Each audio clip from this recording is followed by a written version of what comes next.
guys, welcome to Clockwork down to Noodles. We're back for another breakdown of Summertime Render, episode number 8. This is a very interesting episode from a different perspective and with some different information, which makes things a lot more interesting, and I've got a few more puzzle pieces starting to formulate in my head. Before we get into the craziness, make sure you guys are subscribed. We are aiming to hit 1k of subscribers by the end of the year so we can start doing some interactive stuff. So if you are not on the channel, it'll be great to have you in the big bowl of noodles. Let's get going and break down all the information, because there's a lot of information that's given this week that I think is curious. It leaves a few questions in my brain. The initial thought of what were we going to do with Ushio, bearing in mind that at this point Shinpei knew she was a shadow. Shinpei had just witnessed everything that had gone down. It's nice to see that he is also guarded. Ushio remembers the past events of the previous loop, which definitely helps, but it also reminds me that it's similar to what is going on with Shinpei. Shinpei remembers all the previous loops. She's the only other one now who can remember a previous loop, which is quite interesting.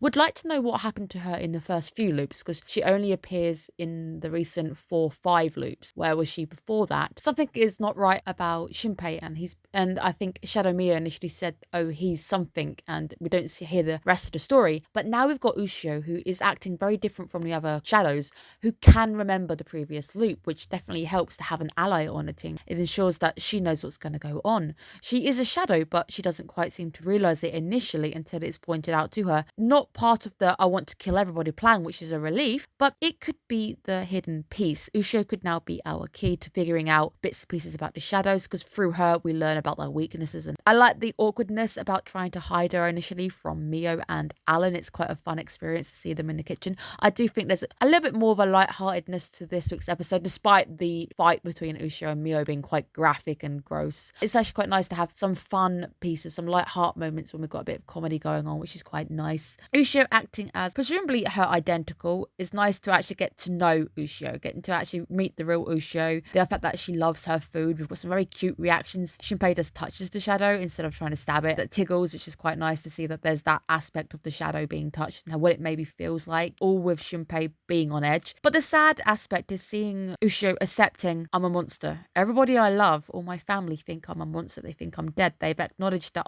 I was murdered, and they've all begun that healing process that I can't get involved with because I need to allow them to heal. It's heartbreaking knowing that she's young, was murdered. Initially, she's having to shoulder that all by herself. So it's nice to know that in the end, Ushio and Shinpei do end up teaming up, which is really, really nice. Do get some nice information with the two about what they argued about the last time that Ushio and Shinpei maybe even saw each other. Shinpei was pretty young when he left. To see what young Shinpei looked like, and the fact that he must have felt like a bit of a burden to the adoptive family. We're told that the family adopt him. Shinpei wants to pay his way. He doesn't want to forever rely on them, and perhaps living on an island isn't going to do that for him. That broken promise when he promises, oh, I'll make it for you next time, which obviously doesn't come. Didn't know that she was going to die. I feel for this. I really do feel the idea of regrets after somebody has passed away, and the idea that both of them are affected by the idea that they could never have this event. So Shinpei never makes the curry, so he regrets this and always feels bad that he never made it. He laments on that. Ushio as well is sad because she never got to try the curry again. So it's a very sad moment. Seeing Ushio actually cry as well is really sad because she's feeling these emotions, which I think we've been told is pretty abnormal for a shadow. We haven't really seen any of the other shadows express emotions like this, and the fact that it can express tears. I did also think when we were told about the Shinpei leaving the island because he felt the island was maybe not enough for a future, it did remind me a bit of what happens in coastal towns where kids end up having to travel inside the big cities, and maybe this is actually reflective on what does happen in Japan, where kids in the rural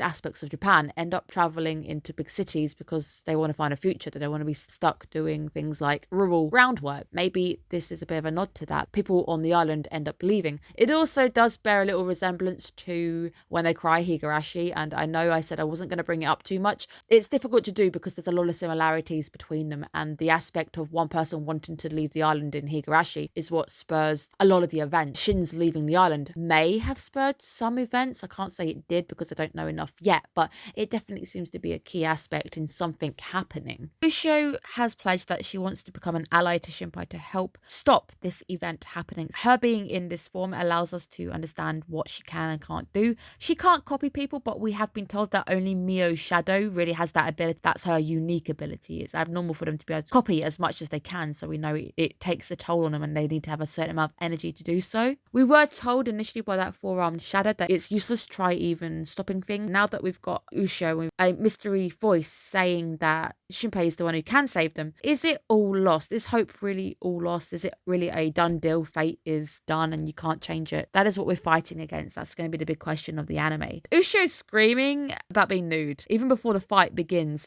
doesn't seem to attract any attention from Alan or Mio, who would definitely recognize that voice. And I think we are told Mio ends up leaving the house, but we don't know what happened to Alan. Did Alan also go with her for a walk? YouTube doesn't like human bean juice. Can't really show a great deal, but it is brutal, as all the others have been. Definitely abusing that rating of 17 plus. I mean, it works. I think with an anime like this, being a bit brutal definitely works. It raises the stakes. I think it adds the raising of the stakes. It gives you a bit more of a, this is painful, you're going to die aspect. So it really does give it all to play for. Things are starting to change. So things are starting to happen out of order. Shin has already killed some shadows. So we've got Mio actually coming into the house, which is really creepy, seeing the shadows sliding up the wall, coming in via a crack and then going into this. So everything's starting to change, even the way that the enemy's starting to act, which is going to be a big worry when we're trying to combat and change a set future, because we can no longer start predicting what's going to happen if certain things happen the way they do. You initially have the running, you start changing things, you no longer know what's going to happen with variables going on. Seeing Usho throw herself to save Shinpei, heart-shattering, because it's that deep emotional attachment that she would die for Shinpei. She loves Shinpei. We know this already because we are told that both sisters love the same man. Is Usho out the running because she's dead? Is that actually going to be out? Is Mio really the set person? Because I did state that the anime feels like it's heavily pushing Shinpei towards Mio, so maybe that's going to be the destination goal. But it's nice to see a bit later down the line, Shinpei returns the favour by trying to cover Usho as she's bleeding out from Hizuru. Alan still doesn't appear during this sequence, during the screaming, the gunshot, the whole fight going on. And even if Mio had gone down to the beach, I'm pretty sure she may have heard a gunshot ringing out.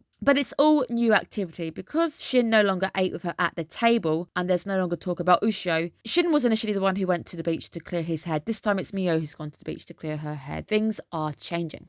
New secrets coming to light. Hizuru only came to the island initially because she received a call. And it seemingly seems like Usho called her to state she knows that everything's going to end. She was relaying the plan. Everything's going to happen like this way round.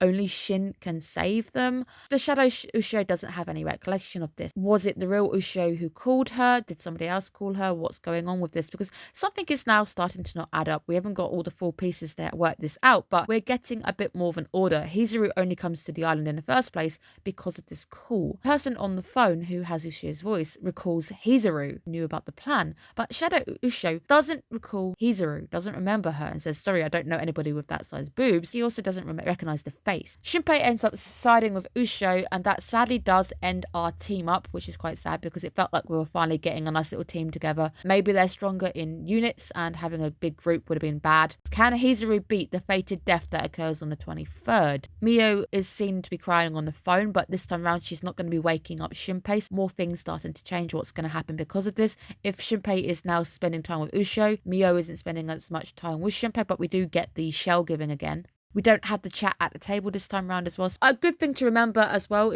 if we are taking the information we're told from the previous loop to heart, Mio's shadow can't come back. Now means that Mio is safe. So another copy cannot be present of Mio. So this time around in this loop, Mio is officially safe if the information is correct. Usho not regrowing her arm could be a bit of useful information for later. The fact that we could maybe pour water on them. Useful bit of information that we use to our advantage later. But she definitely lacks the information from her previous memories about her death. So we've got more gaps, some missing pieces. The very odd choice to give So a bit of a heart attack, which I feel so bad for. Literally seeing a ghost of the dead friend, which could perhaps even help the fact that you've got a few more allies on your hands. And I love her disguise and the roundhouse kick to the face.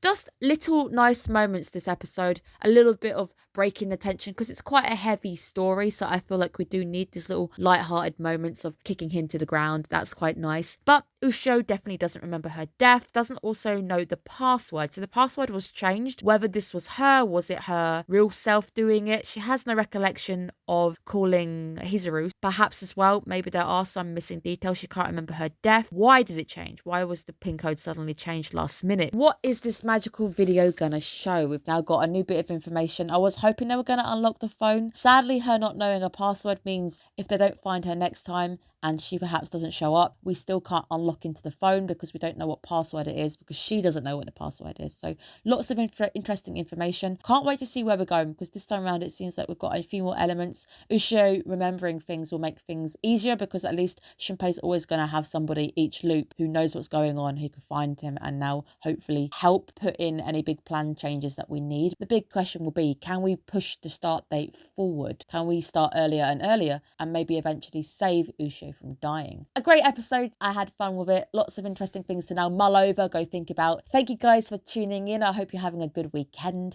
Cannot wait to break down the next episode with you next week. Have a good day, guys. Bye bye.